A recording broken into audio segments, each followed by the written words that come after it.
Connecticut senior Senator Christopher Dodd, according to the Hartford Courant newspaper, has been diagnosed with early-stage prostate cancer. For more on this story, let's head to our Washington bureau and Bloomberg's Peter Cook. Peter, what's the latest?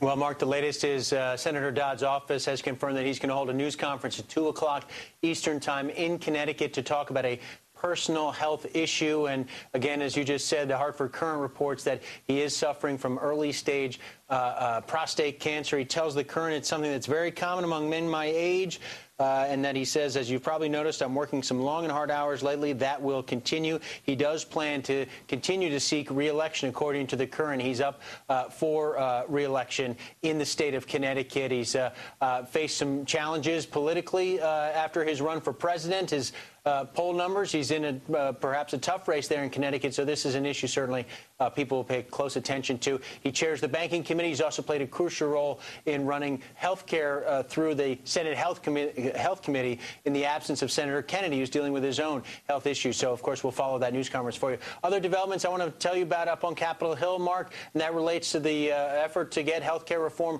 through Congress. The House Energy and Commerce Committee, the last committee dealing with the health care bill the Democrats have put forward there in the House, has reached a modified agreement with those Blue Dog Democrats, again, on a health reform package. It does mean that it's likely to clear the committee today and come to the floor again when lawmakers return after the August recess. So some changes there, even with the changes that were announced a few days ago. So more modifications today in that House committee. Mark?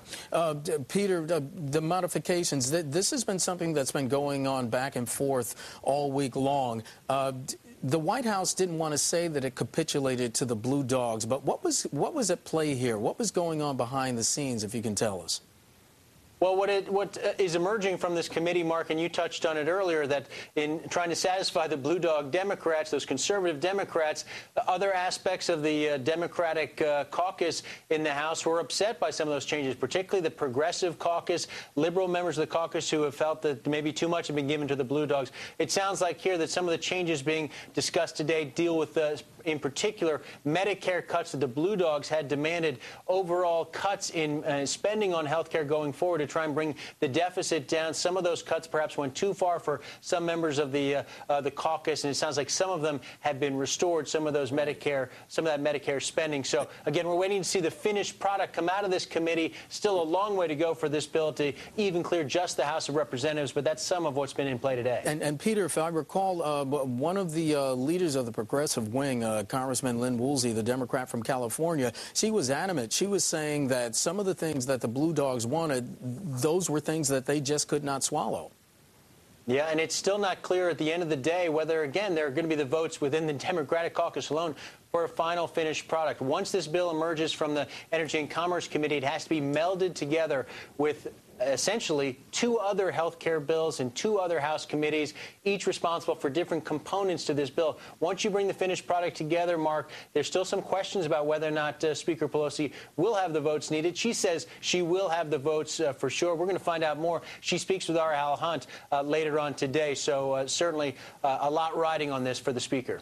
And really quickly, Peter, with Congress heading home for the summer, what's the feeling? Is this going to slow momentum for the bill, or do they need the breathing space?